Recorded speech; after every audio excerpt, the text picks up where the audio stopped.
Ang ating theme for this month is honoring God with your worship and thanksgiving. So we will continue to tackle around that theme. Kaya ating topic today is deeper understanding of true worship. Ano nakalagay dyan? Deeper understanding of true worship. No? Sisilipin natin ngayon as basis of our scripture reference yung tatlong hari or the Magi's or what you call is wise men. No? Sa introduction natin, ang overview ng ating story ay wise men from the east. Mamaya we will discover kung ano talaga yung pinanggalingan na the word from the east. He traveled a far distant country. Napakalayo po ang kanilang travel. Wala namang sasakyan dati, wala namang kotse, wala namang aircon. Malayo po. Later on, we will discover how many kilometers they traveled from the east to Jerusalem. Motivated by the star. Bakit sila ay nag-travel ng ganon? Because they were motivated by the star. Traditionally, they were called as three kings. Melchor, Balthasar, Gaspar have come to visit the king. Accordingly called to the long-awaited arrival of the true king. Although sila ay tinaguri ang mga hari, but they realized that there is still the supreme king na they honored na ito po ay hari ng mga hari. So ito po ang ating pagbasihan ngayon. Kaya kung minsan sa buhay natin, nakapagtanong na ba tayo na tayo po ba ay nakapag-worship ng totoo? Yun din ang tanong ko minsan sa buhay ko. Have I rendered it to God in true worship? Or the way I worship Him, is it acceptable to Him? Ang aking pagsamba ba kaya ay nalugod ba kaya ang Diyos? Right now, sa buhay natin dito, bakit tayo nandito? No? Bago tayo pumunta dito, bakit kaya, ano kaya ang reason bakit ako pupunta sa Abba Church? No? Kaya we will now discover para na sa ganon tayo po ay lalo pang mapalapit sa ating Panginoon sa pamagitan ng pag-worship sa Kanya. No? Kaya ating coverage for our study, true worship must have first seen the light. True worship involves sacrifices. True worship means to bow down. True worship involves offering and gifts. Who should be the object of our worship? No? So, number one ay discover mo natin kung ano ba yung kahulugan ng worship. Sometimes we are discussing about worship and we don't even know what is the meaning of true worship. Basically, worship is more than a religious activity or a church service. It is a whole life response to God, response to who God is and what He has done in us. No? Ano daw ang worship? Worship is more than a religious activity. Hindi lang ang worship ay nagpunta ng simbahan o yung mga gawain natin sa ating religion or denomination, but it is a whole life response. Yung buong buhay mo na iyong hinandog in response to who God is, kung sino ang Panginoon. That's why true worship must happen first when you see the light. No? Kasi ang mga tatlong hari or the wise men, kaya po sila ay nakapagsamba dahil ang unang nangyari, they have seen the star. Nakita po nila ang star. Sabi dyan, sa number one, true worship must have first seen the light. Sa chapter 2 verse 2 say, Where is he that is born King of the Jews? For we have seen the star in the east and come to worship Him. Ang unang bitaw ng mga hari, sabi nila, nasaan ang hari ng mga Hudyo pinanganak sapagkat nakita namin ang kanyang bituin. no? Speaks of revelation. Now, sa buhay natin, hindi mangyari ang true worship without first knowing who He is. Katulad ng tatlong hari, sila po ay galing sa malayong lugar. Pero, nag-motivate sila na magpunta doon upang hanapin ang totoong hari sapagkat nakita nila ang bituin. Speaks of advanced specific revelation. No? Bakit ba tayo nandito sa Abba Church? Sapagkat nakita natin or naintindihan natin, pakinggan natin ang katotohanan o ang salita ng Diyos that serves as a light in our hearts. Because Jesus Christ is the true light. In fact, in the Bible, Jesus Christ is called as the bright morning star. Kaya itong star na ito na nakita nila na nabighani sila. Dahil itong mga tao na ito ay they were astronomers or the astrologers.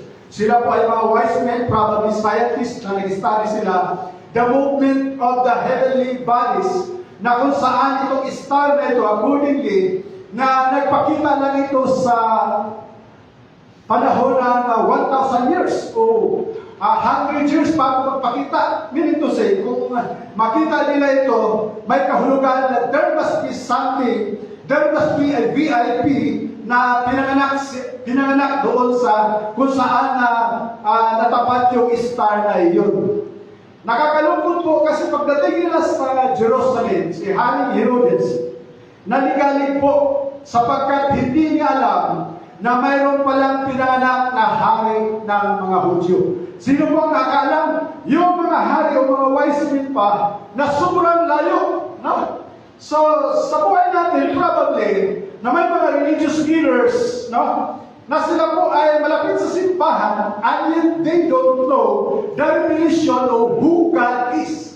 Yung mga nasa malayo pa, because God is not seeing the outward appearance, but God is seeing the hearts of man. No, yung mga hari po na malayo, nakita ng Diyos ang kanilang puso, kaya sila po, they were able to see the revelation. Kaya po sa buhay natin, no, hindi ka man professional, hindi ka man edukado, no?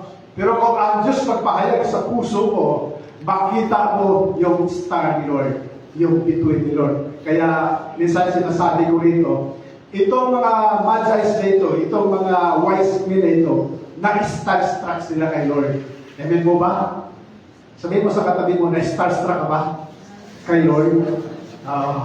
So the first step to worship, kailangan mo na mabighani ka, ma-starstruck ka sa Panginoong Jesucristo. Kaya itong mga hari na ito, itong mga magi's na ito, sila po ay na-starstruck. Kaya they don't mind kahit gaano kalayo ang kanilang tinatravel, as long as po na sila po ay makarating doon. So, di bali na ang gastos, di bali na ang effort, di bali na ang pagod na kanilang maranasan sa gitna ng disyerto.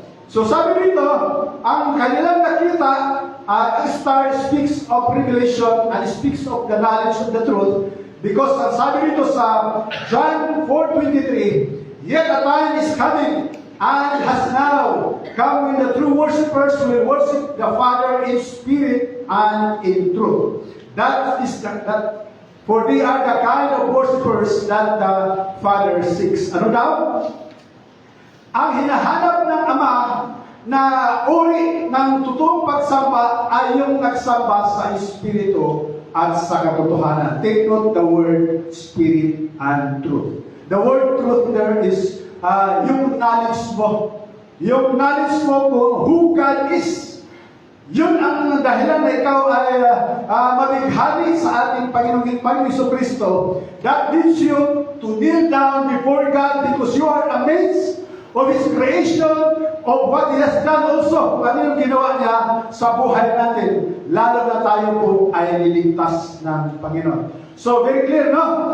Kung tayo po ay nag-desire na maka-worship sa Panginoon ng totoo ang ating pag-worship sa Panginoon, kailangan mayroon tayong katotohanan na malaman.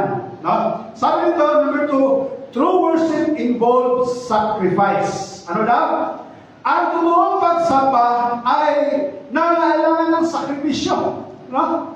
Grabe, no? Kailangan talaga pala ng sakripisyo. Sabi dito, after Jesus was born in Bethlehem of Judea in the days of Herod the king, behold, wise men, or the Magi from the east, came to Jerusalem. Galing siya sa east.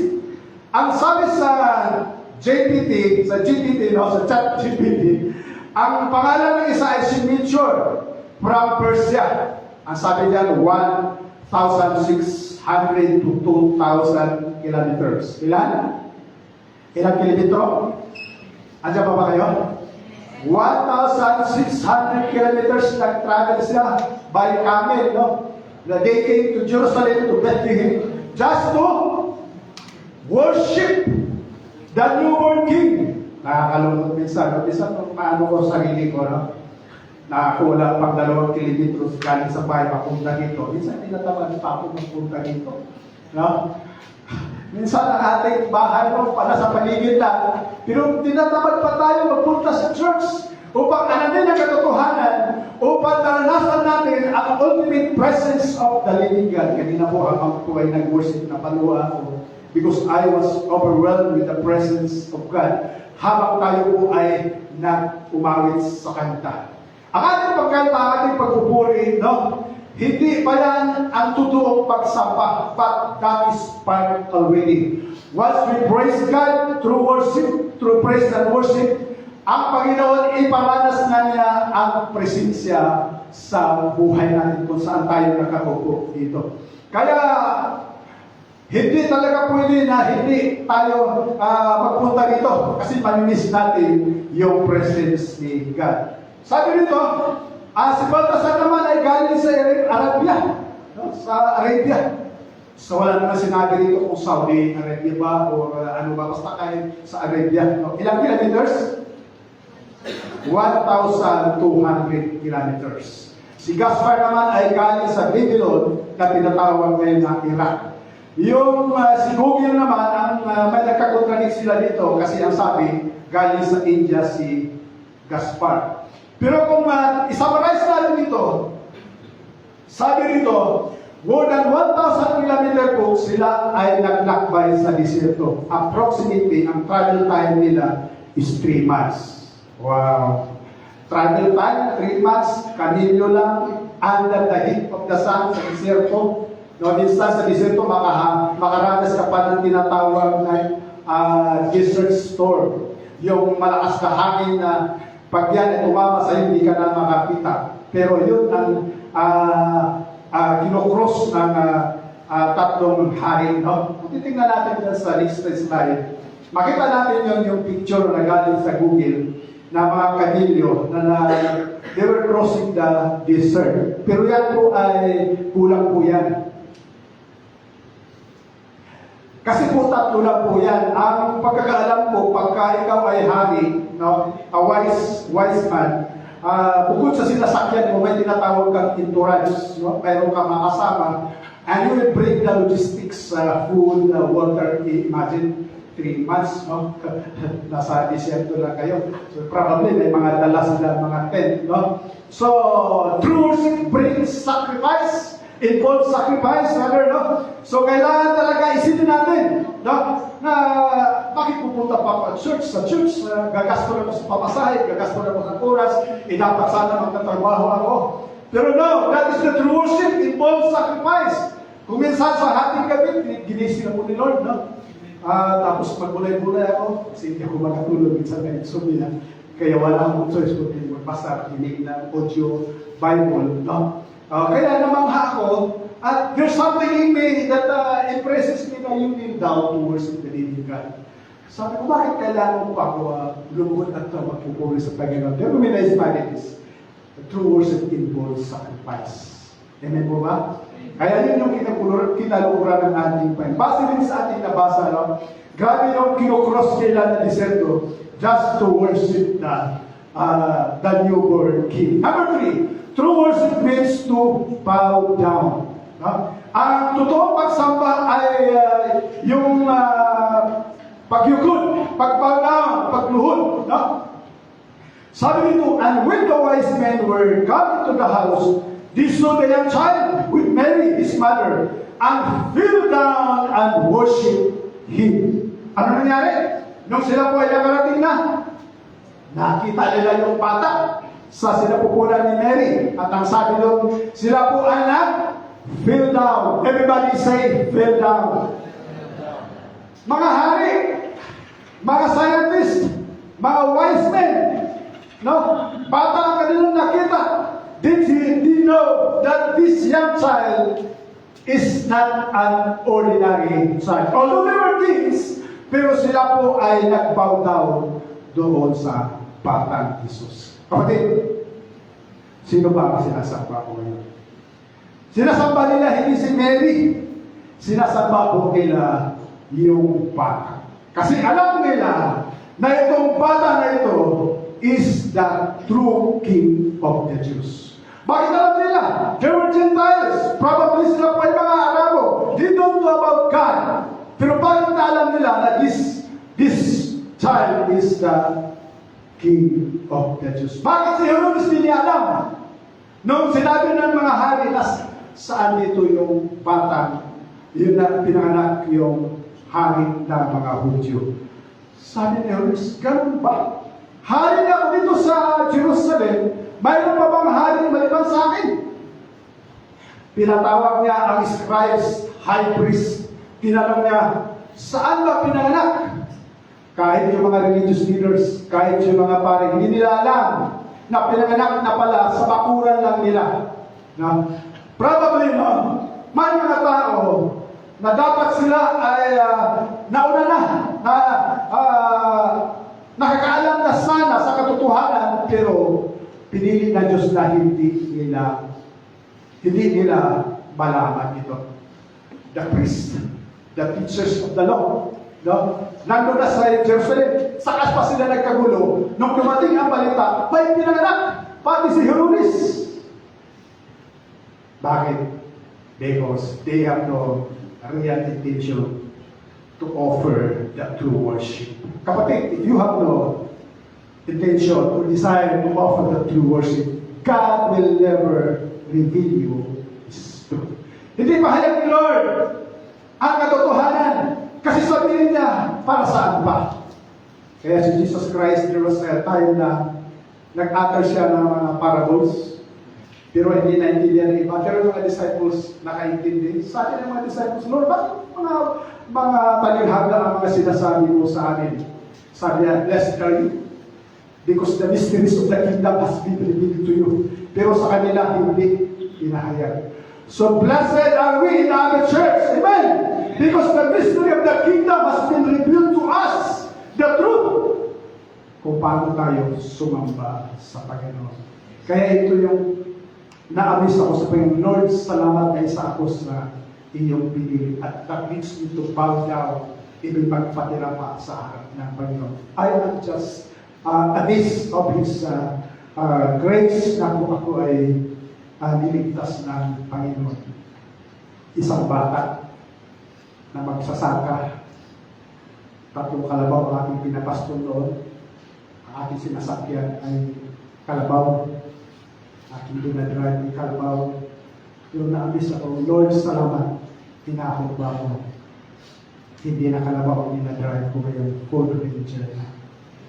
Kapatid, whatever blessings that God has bestowed upon you, that is not worthy to offer your praise to God. That is the true worship. Hindi na kailangan na ikaw dumapakpan sa physical, but in your hearts, kung ating puso nag-bow down sa Kanya, that is already accepted in the sight of God.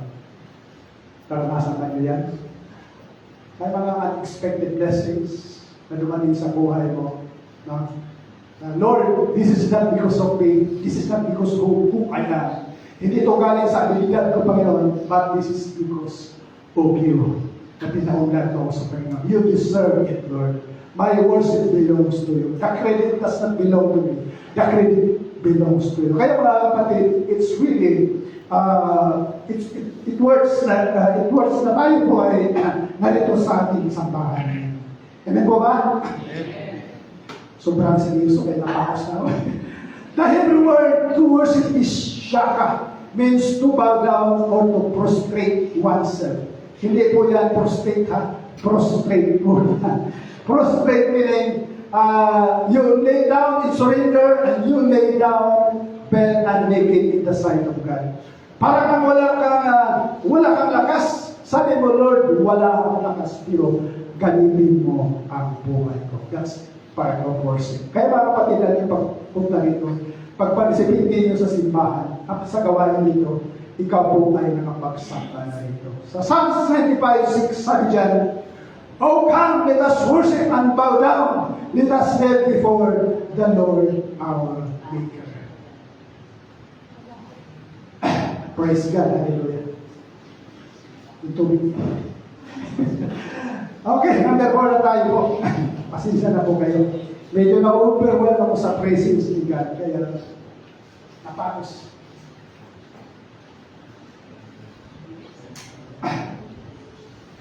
True worship involves offering of your gifts. Ang sabi nito, pagdating nila, binuksan nila ang kanilang treasure, they presented unto Him gifts. Anong gifts nila? Gold, frankincense, and myrrh. Ginto, tapos insinso, at saka myrrh. Bakit kaya ganito yung handog nila sa hari ng mga hari? Bakit ginto? Kasi po yun yung itong mga bansay itong mga wise men, yun po yung marami sa kanila. Halimbawa, yung isa, ginto, marami sa kanila. Yun yung mahal sa kanila. Kaya yung dala niya doon sa patak. So, it speaks also na kung tayo po ay magregalo, magkaloob sa Panginoon, kailangan kilalanin natin kung sino yung niregaluhan natin. Halimbawa, girlfriend mo, pagdating birthday, nagparoon ka ng tuyo, niregalo mo sa kanya. Ano making ng girlfriend mo? Nasa insult. Tuyo na pala ang halaga ko sa iyo. So, ganun din sa Panginoon. Ano ba ang niregalo mo sa Panginoon? Hallelujah. Kaya minsan sa ating pag-worship sa Panginoon, mayroon tayong offering. Dati-dati nung bata ba ako, pag mag-offering pa, dokot-dokot ako, pipiliin ko yung piso. Ayaw ko mag-offering ng 20. Hindi ko alam. Hindi naman kailangan ni Lord. Piso.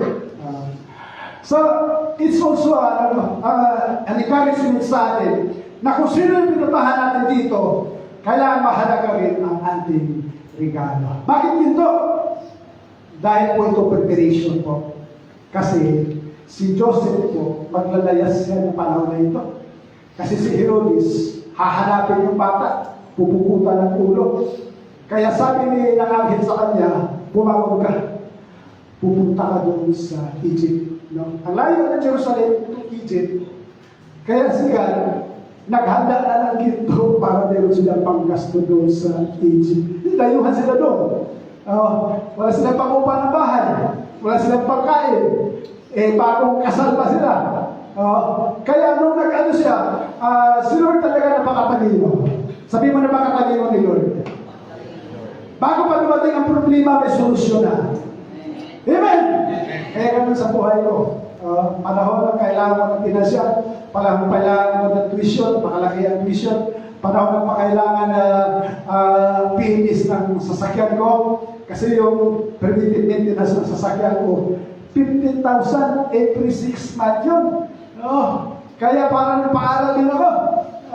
Pero ito, nabasa ko rito. Bago pa dumating ang problema, may naghanda na si Lord na provision. Amen? Kaya naniwala ka sa ating Jehovah Jireh. Amen po ba? Hindi na yata kayo gisingan. Sabi mo, the Lord is my shepherd. I shall not want. Sometimes sa buhay natin, memorize lang tayo ng memorize because sabi ng preacher, sabi ng pastor, memorize, i-confess lang yan. Pero we are not proclaiming it from the bottom of our heart. We are not proclaiming it from the position that we are identified with Christ. Amen po? basta lang tayo nagbigkas. Pero hindi natin, ang ating pinanghugutan ay hindi doon sa kung sino tayo kay Jesus Christ. Ephesians 1:3, ang sabi dyan, purihin ang Diyos at Ama ng ating Panginoon Kristo na siyang nagbibigay ng lahat na pagpapala, espiritual at makalangit sa pamagitan ng ating pakikipag-isa kay Kristo. Lahat ng pagpapala, espiritual at makalangit, binigay na ni Lord sa anong paraan because of our relationship with Jesus Christ. Kailangan malaman mo kung sino ka kay Kristo. Yun ang ating tunay na pagsamba. Sabi yan, frankincense. Ano ba yung frankincense? Incenso. Binigay nila doon sa bata.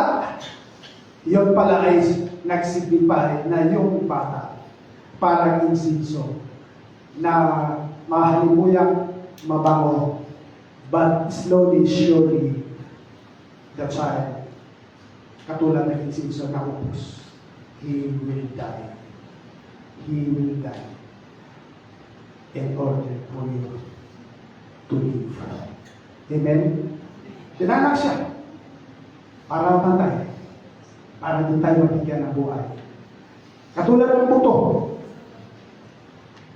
Ano bang buto? Buto ng mangga. Unless it falls down and die, hindi siya tutuko. Jesus Christ, kung hindi siya namatay, hindi siya magkaroon ng mga kapatid. At tayo yung mga kapatid, binigyan ng bagong buhay. Tayo dati tayo mga patay. Pero dapat magsaya ka ngayon. Dapat i-worship mo siya because of the new life that is in us. Amen? 2 Corinthians 5:17, if anyone who is in Christ, he is a new creature. All things have passed away. Behold, new things are coming. Yun ang maliwanag mga kapatid na tayo na kay Kristo na ang mga lumang bagay, ang luma natin pag-uugali, ganda lang natin kanina, devotional kasi natanggal na yung mga major niya ng mga bisyo. Pero sabi niya, yung mga maliliit na nanaong pag-uugali, ang kanilang cleansing. Kapatid, hindi mo kaya yun. Pero kaya natin kami sa Kristo. Amen? Through the invitation, no? I-invite mo lang ang Holy Spirit yun sa puso mo. And then by the reading of the Word of God, ang Word of God yun ang mangusap sa'yo. It becomes rima, mangusap sa'yo ang Word of God. Then, later on, malaman mo, bagong buhay na. Dati, nagmumura ako 20, pero ngayon 10 na lang. Tapos kinabukasan, 3 na lang. Hanggang sa nawala na. Amen? Dati lagi ako nagagalit. Lalo na kung makita ako si Auntie Claire, si Sandy ko. Sabi ko, yung wala naman ng TV na yan. Nagagalit ako na napintuhan yung tulong ko. Kasi ano bang ginagawa niya sa pera natin? Mag-imbestiga ang Senado. Sila rin involved sa korupsyon. Mag-imbestiga yung Congress. Sila rin ay involved sa korupsyon. Mag-appoint si DBM na ICI, yung mga investigador. Mag-imbestiga daw, infrastructure. Pero later on, lumabas din pala na siya pala may kapakanan ng 100 billion insertion. So sabi ko, Lord, may pag-asa ka ba sa Pilipinas? Hanggang pagkagabi, hindi na ako makatulog sa iniisip ko na nangyari sa bansa natin. Pero sabi ni Lord sa akin, huwag mong isipin yan kasi binuhay kita, hindi yan ang mission mo na mag-iisip para sa perdo. Ang mission mo ay mag-iisip kung paano panawakin ang kakayanan ng Diyos. Ang mission mo ay kung paano maghanap ng mga kaluluwa at ibalik sa kanan ng Panginoon Hesus Kristo. Amen! Ano ba ang mission mo dito sa mundo ito, kapatid? Focus on your mission. Kaya, pinitsapuin ako na yung mga balita.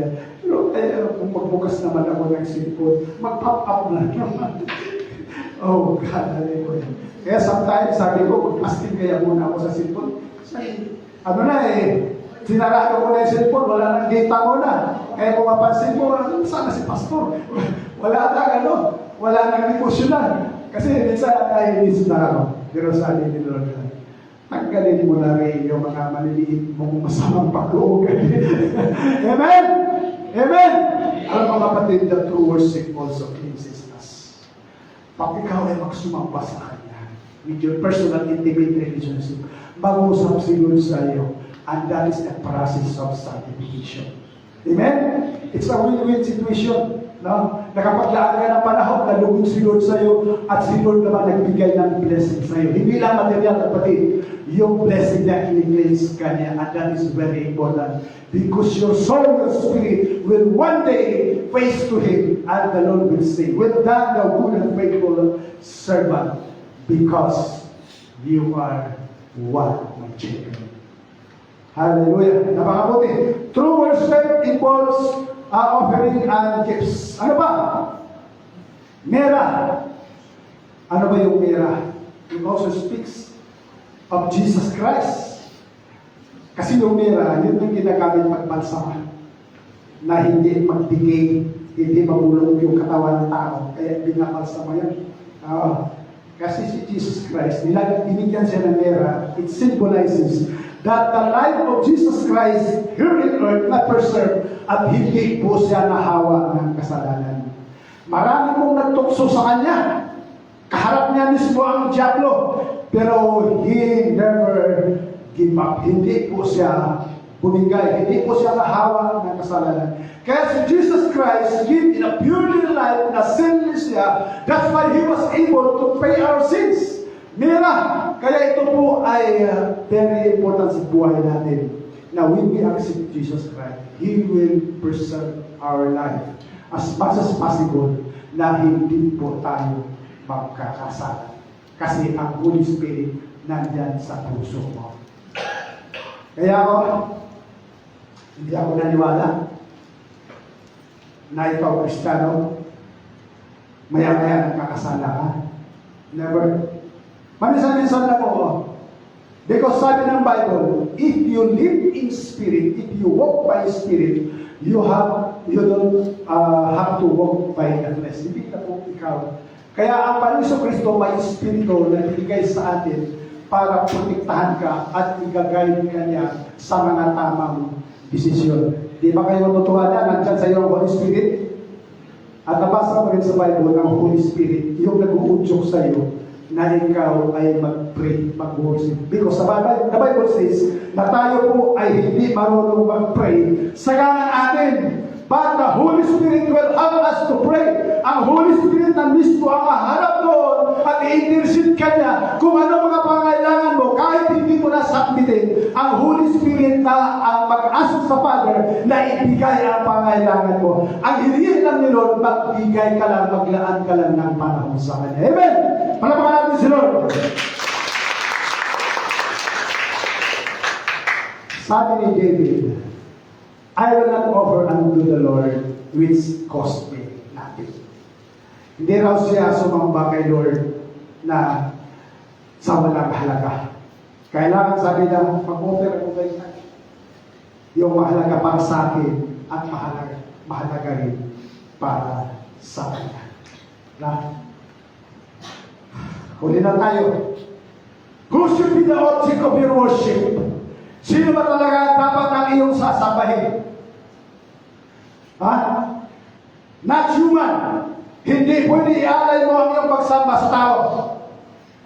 Sa Gawa 10, versikulo 25-26. Si Cornelio po ang isang kapitan ng sundalo. Sa utos ng anghel, pinatawag na si Pedro, galing sa Joppa, papunta sa Caesarea. At nangyari po na pumasok na si Pedro doon sa bahay ni Cornelio. Sabi rito, nang pagpasok ni Pedro ay sinalubong siya ni Cornelio. Nagpatira pa siya sa kanyang paanan at siya ay sinamba. Ngunit itinidig siya ni Pedro at sinasabi, "Tumindig ka, ako ay tao rin naman." You see? Sino ang object of worship natin? Tao ba? Hindi. Sabi dito, si Pedro ay pumasok. Si San Pedro pumasok sa bahay ni Cornelio.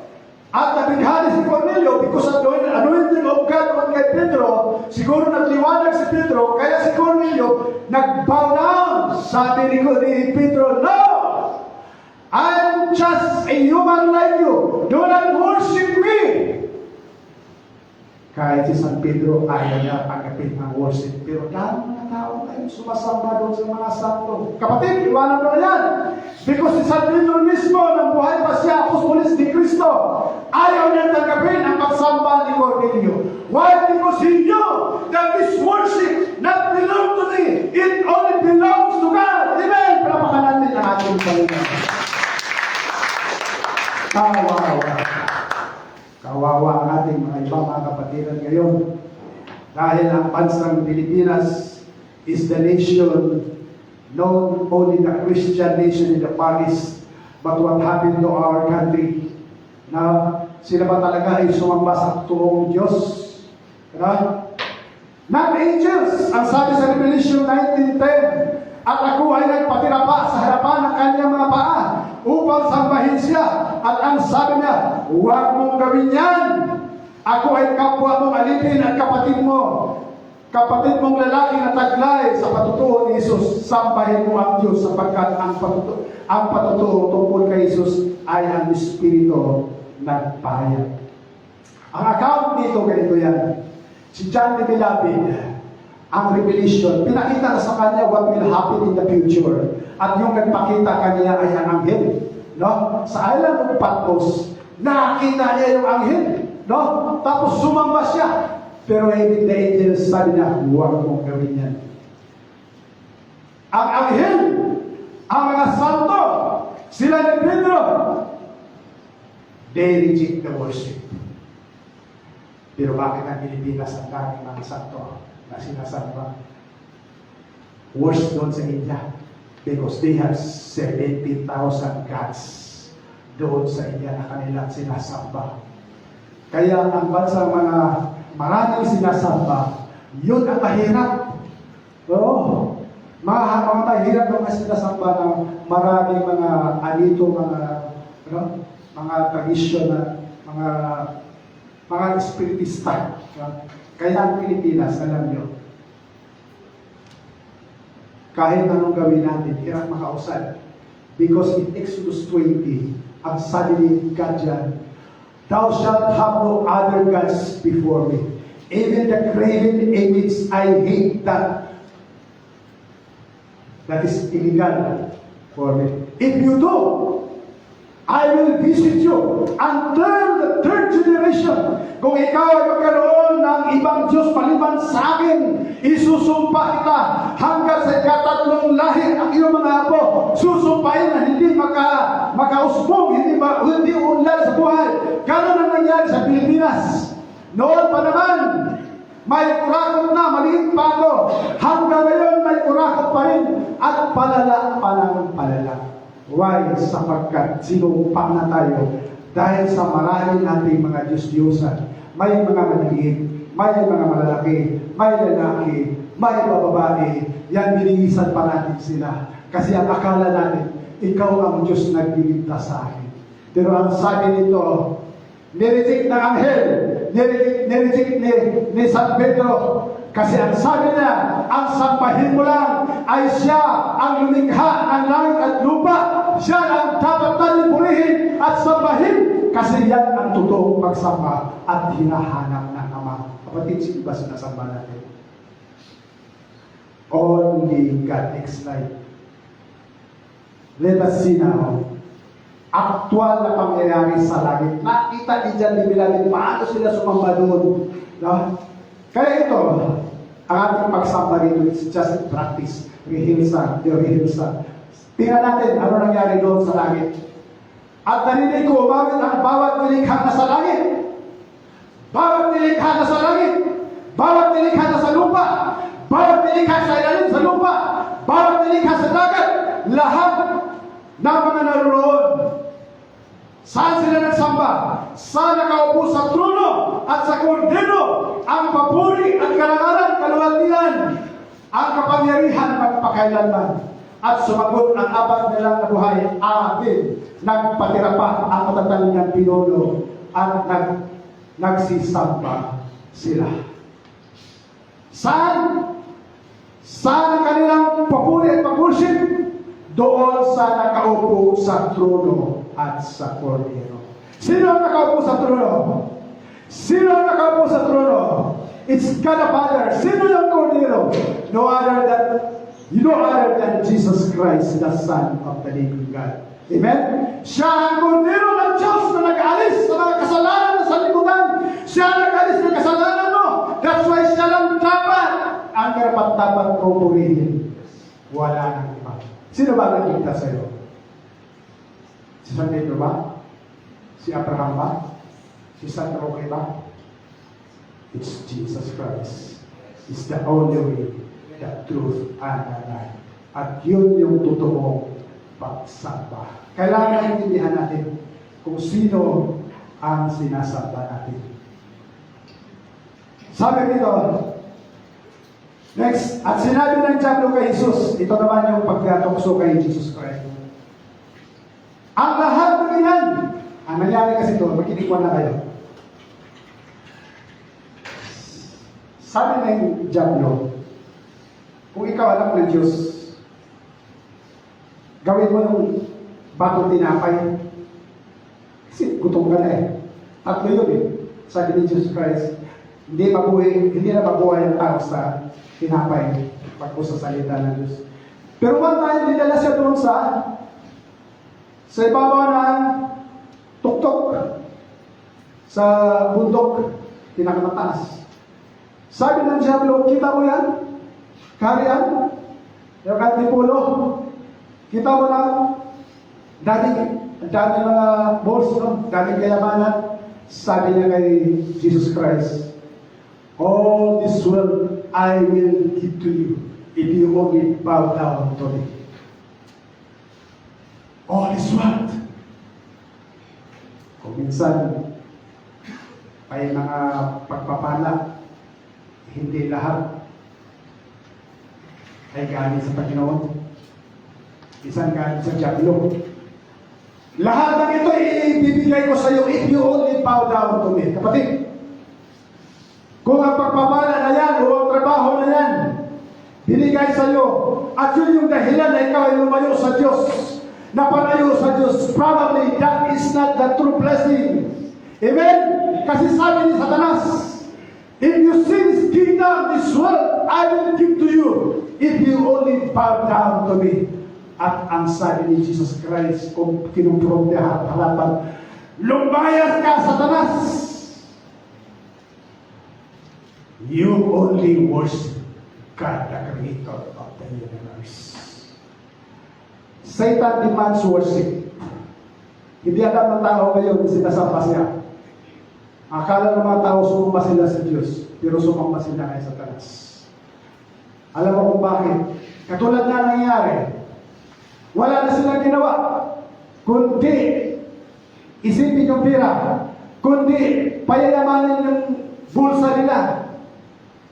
Malita-malitang pera, hindi pa nakontinto. Kasi ang Diyos nila ay pera. Yun ang sinasamba nila. Kaya hindi lahat tao ng Pilipinas sumamba sa tunay na Diyos. Sumamba sa pera at ang nasa likod niya ay si Satanas. Ano magagawa natin, Pastor? Wala naman tayo magagawa. Manalangin na lang tayo. Sabihin mo sa kanila, manalangin na lang tayo. At sumamba sa Panginoon. Diba? Huwag ka na mag-isip. Huwag ka na gumaya sa akin na na-stress ako sa kakaisip. Hanggat na-insomnia ako. Praise God! Balikan natin. Sinabi ng Diablo, ang lahat ng iyan, ibibigay ko sa iyo kung ikay magpatira pa sa samba sa akin. Ngunit sumagot si Jesus, lumayas ka, Satanas, sapagkat sinabi ng kasulatan, sambahin mo ang Panginoon ng iyong Diyos at siya naman ang dapat mong paglingkuran. Ano sabi? Lumayas ka, Satanas. Sambahin mo lang ang Diyos at siya lang ang dapat paglingkuran. Sino ba dito sa inyo nakapag-review? Ha? Takot ba kayo? tayo sa dilim? Takot tayo sa demonyo? Hindi po lumayas ka sa taas. Ang Diyos na nga pinaglilingkuran ko. Sino ang ating pinaglilingkuran?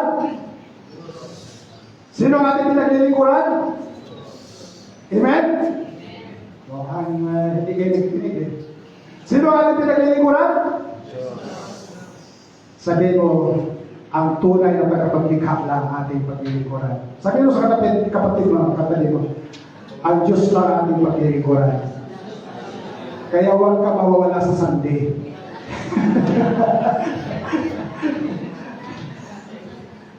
Amen? So yun lang po ang ating mensahe ngayon. I-recap natin. True worship must have first seen the light. Kailangan mo po maliwanagan ang iyong puso, ang totoong pagsamba. True worship involves sacrifice. Kailangan mo magsakripisyo papunta dito sa church natin. True worship means to bow down. Kailangan mo lumugod at magrespeto sa ating Panginoon Diyos. Kaya minsan nalulungkot ako dito sa church natin. May nakarating sa akin informasyon na habang siya ay nakikinig sa salita ng Diyos, nakasulat siya sa matabi niya, naglalaro ng cellphone. So ibig sabihin, wala siyang respeto sa ating panambahan. I hope na tayo po ay mamula na once that we are in the church, we should focus, we should have a reverence before our God. Kasi sabi nga nila, yung mga greetings, nag-bow down sila in worship, in honor to the King of Kings and newborn Messiah.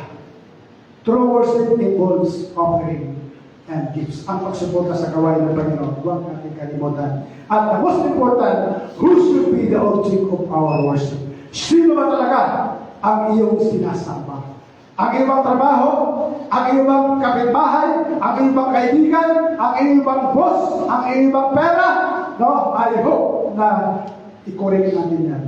Ang tunay nating sampayan, ang tunay na laman ng puso natin, ang tunay na laman ng isip natin, ay ang ating Panginoon Kristo at ang pagsuporta sa gawain ng Panginoon. At tayo pong lahat ay i-reward ng Panginoon. Palapakan natin si Lord.